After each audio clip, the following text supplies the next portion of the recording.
Buckle up, friends, because I am about to review some trash that I am deeply in love with.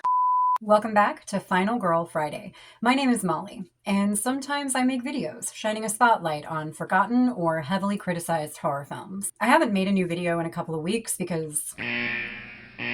But while I was away, blissfully dissociating, I watched some really great horror movies, one of which I could not believe I had never heard of before. I had to come here and share it with all of you. So, let's talk about Death by Dialogue. Death by Dialogue is a wackadoo supernatural horror film from 1988. It was released by the now defunct City Lights Entertainment, co-written and directed by stuntman Tom DeWier, and it is a low-budget delight. Correction. It is a no-budget delight. A friend of mine over on Letterboxd remarked recently that Mystery Science Theater would have a field day with this one, and they're not wrong. Technically speaking, this movie is fucking terrible. It's a really bad movie, which is why it has been both forgotten and torn apart by the few people that have seen it. It has a whopping 12% audience score on Rotten Tomatoes, 3 stars on IMDb, and I don't care because I think it's awesome. The story of Death by Dialogue follows a group of young friends. You have Carrie, Shelley, Linda, Jean, and Lenny, played by none other than Ken Sagos, aka Kincaid, from Nightmares 3 and 4. The gang have sort of popped off for a little vacation, visiting Carrie's uncle, Ive Joverson. Now, from what I understand, Uncle Ive was an explorer or an adventurer of some kind. And in his time as an adventurer, he collected a lot of things. Most of the synopses for this film that you'll find online describe Mr. Joverson as a taxidermist. But I don't think that's actually what he is. He has a lot of butterfly boxes, which suggests that he's also into like lepidoptery, or is it entomology? Either way, he collects bugs, he collects rocks. He doesn't just collect taxidermied exotic animals, but they are there. Next door to the Joverson home is an old Mexican village, which doubled as a film set in the days of yore. Unbeknownst to Carrie and his friends, Uncle Ive and his tightly wound caretaker, Ms. Camden, are also the guardians of an ancient evil that has been contained within the pages of a script for a horror movie called Victim 66. Now, I don't know about you, but as soon as I heard that part of the premise, I was hooked. Knowing that Ken Sagos is in this and that it's about an evil screenplay, I was done. Stick a fork in me. They keep this screenplay in a big trunk in their cellar, but then a curious handyman named Thorne goes poking around down there at the beginning of the movie and steals the screenplay for some reason. He doesn't seem to have any clue what it is or even any interest in it, but he steals it. And then he goes over to the abandoned film set to read it. Like you do. He soon realizes that he himself is a character in the script, and he thinks that this is some elaborate prank from Ms. Camden, or that she's using this as a kind of underhanded, weird way of firing him. So he starts wandering through the film set, shouting, "Fire me!" seconds before he is literally set on fire. Have I mentioned that this movie is awesome? After Thorne dies, the screenplay is just sort of hanging out on the property, waiting for the kids to find it, which they do, and chaos ensues. Now, unlike a lot of the other movies I've covered here and on the podcast, I'm not even going to try to argue with the criticism this movie has received. There aren't a lot of reviews in general of this movie floating around on the internet. But the people that have seen it, they say that it's cheesy, it's slopped together, the editing and the pacing are terrible, the acting is awful. None of that is a lie. It's all true. They even misspelled their lead actor's name. That's how much of their shit they had together. Pure trash cinema. But in my opinion, it's trash cinema at its finest, because in the midst of all that mess, you have some pretty original and creative ideas, and because it was made in the late 80s, it has that retroactive wholesome quality that is so specific to this era. So, even if you have like a half-naked woman being thrown out of an attic window to her death mid-orgasm, it's still somehow adorable. It is true that this movie was made pretty much just for the sake of making a movie. It was a part of that massive direct-to-video boom of the mid to late 80s, and a lot of DTV films from this time period are casually dismissed by most cinephiles as cash grabs for the production companies, and that's not inaccurate. That's what they were. But once you dive into that era of horror films, you can find some gems. Like, one of my favorite examples is The Video Dead from 1987. I absolutely adore that movie, and it was a low-budget cash grab for Embassy Entertainment.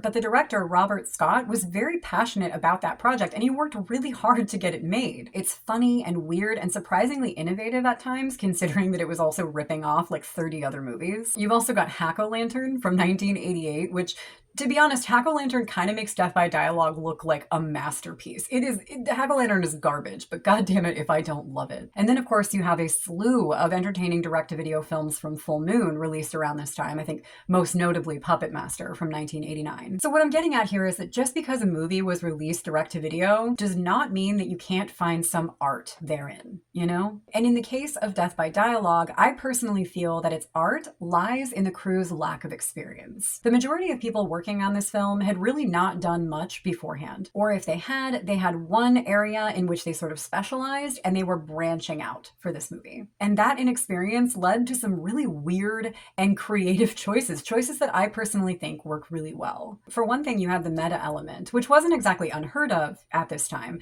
but it wasn't trendy to tell meta horror stories in the pre-Scream era. And the few films that did it were not necessarily smash hits. And because it was direct to video, basically just intended to pad the video stores, there was a lot less pressure to sort of adhere to like intense production demands. You know, they could have a lot more fun with it. As I mentioned, Tom DeWier worked as a stuntman all the way up until his death in 2020. He worked on something like close to 200 films. You have Laura Albert, who played Linda in the film. She is a prolific stunt woman. She's worked on a ton of films, I think also close to 200 credits, including Idle Hands, Galaxy Quest, Jawbreaker, and the evil spirit that resides in the screenplay manifests in various forms, played by multiple stunt people, including Mark Ginther and Dana Evanson. And their collective passion for stunt work is evident throughout Death by Dialogue, most especially when one of the evil spirits summons forth his evil biker henchman from within these mysterious flames. Another one of my favorite parts of this movie is when one of Carrie's friends wanders into a deadly music video, a hair metal music video, and it is fucking, I love it so much. It's such a great scene. I do wish that the music for Death by Dialogue had been just a little bit better. You have this sort of absurd opening theme song that I think might have been okay if it had been mixed a little bit differently.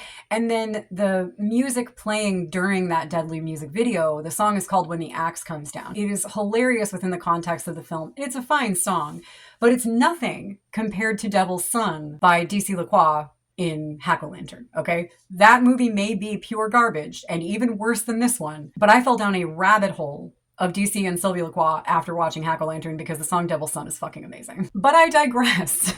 I had hoped to do a lot more contextual research into this film so that I would have some fun anecdotes to share with you all today.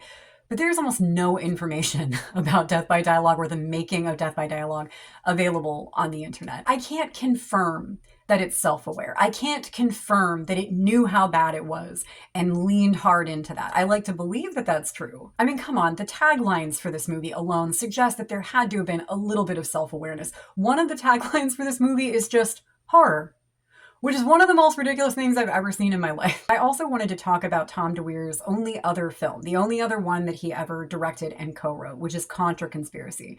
It was released a couple of years after Death by Dialogue. It's not, in my opinion, as entertaining as his debut effort. You know, it's also not a horror movie. It's just sort of a straight up action film. It's another meta story. You have a film crew who are terrorized by mercenaries out in the desert while they're trying to make their movie. Tom DeWier clearly liked making movies about movies. And the opening scene is sort of a found footagey situation, which was very unique for the time period. And it's surprisingly, I'm not even kidding, moving. I was moved. It actually like hit me in the gut, the opening scene for Contra-Conspiracy. The rest of the movie, not so much, but I would recommend checking out just like the first 10 or 15 minutes. I think it's really sad that Tom DeWier only ever made 2 movies of his own because I think he was kind of a low-key genius, and I would love to have seen what he could have done with a bigger budget and a little bit more time to get comfortable in the director's chair. You do have to have a pretty high tolerance for bad movies to get the most out of Death by Dialogue, but I do. I love bad movies, and I think that this is one of the most tragically forgotten and bizarre supernatural horror movies of the 1980s. Like I said, there really aren't many reviews of Death by Dialogue on the internet in general, and most of the ones that I did find were negative, but I found a really good one that I wanted to share with you, one that I really liked by a user named Charlie Hours over on good old Letterboxd. And it says, "This film was a blast to watch. I wasn't expecting much, but it was a great surprise. There's some scenes that are so bad they're good, and some scenes that are just really good," which I 100% agree with that. Way to go, Charlie. Yes. The volleyball sequence is fucking awesome. Also agree. Also, when the jerk friend is in the woods and randomly stumbles on an 80s hair metal band, the main bad guy was cool looking and I liked the motorcycle dudes. The plot was very unique about a script that was writing itself and killing people. So I am not the only one who loved this movie. I wish there were more of us, but I'm glad there are a couple of us hanging around out here in the world. Look me in the eye right now and tell me that Death by Dialogue is not one of the best horror movie titles you've ever heard in your life. You can't do it, can you? You can't, because it's brilliant. Night of Our Lives. That song really wouldn't have been that bad if it just had been mixed better. You know, the mix was rough. It's called the Heimlich maneuver. You use the Heimlich maneuver to save the girl's life, not the hymen remover. That's something totally different. Oh, I love trash.